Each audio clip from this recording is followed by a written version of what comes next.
রমজান মাসে ডুয়ার্স অঞ্চলের মেটেলি বাজার, চালসা, বাটাবাড়ি, ধূপচোরা সহ বিধাননগরের মতো এলাকায় ফলের চাহিদা ভীষণ বেড়ে যায়।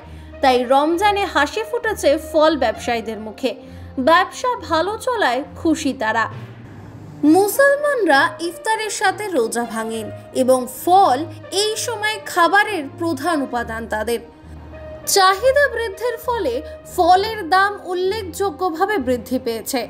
বাটাবাড়ি ফার্ম মার্কেটের কানু দাসের মতো ফলের ব্যবসায়ীরা ভালো বিক্রির কথা জানিয়েছেন এবং উচ্চ চাহিদার কারণে দাম বেশি বলে মনে করেন।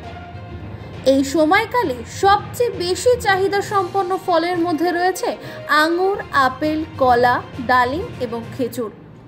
এই ফলের ব্যবসা এক মাস ধরে লাভজনক থাকে। মুসলিম অধ্যুষিত এলাকার অনেক মানুষ রমজান মাসে ফলের ব্যবসা করেন। রমজানের শেষের দিকে ঈদ উল ফিতরের উৎসবেও ফলের চাহিদা আরও বেড়ে যায়। টুকটাক খারাপ না, ভালোই হচ্ছে। একটু এই সময়টা একটু ফল-টলের দাম একটু বেশি থাকে। যেমন কলার দামটা একটু বেশি, আপেলের দাম একটু বেশি। আর কি ফল বিক্রি হচ্ছে এখন তো মেন হচ্ছে কলা, আপেল, তরমুজ এসব মেন বিক্রি হচ্ছে ভালোই। খেজুর রমজান মাসে ভালোই বিক্রি হয় ফলের ব্যবসাটা। অন্যান্য ইয়ের থেকে রমজান মাসে ফলের ব্যবসাটা একটু ভালো চলে।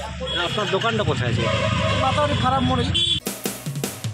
মানুষের পাশে, মানুষের সাথে আমরা আছি এই বাংলাতে।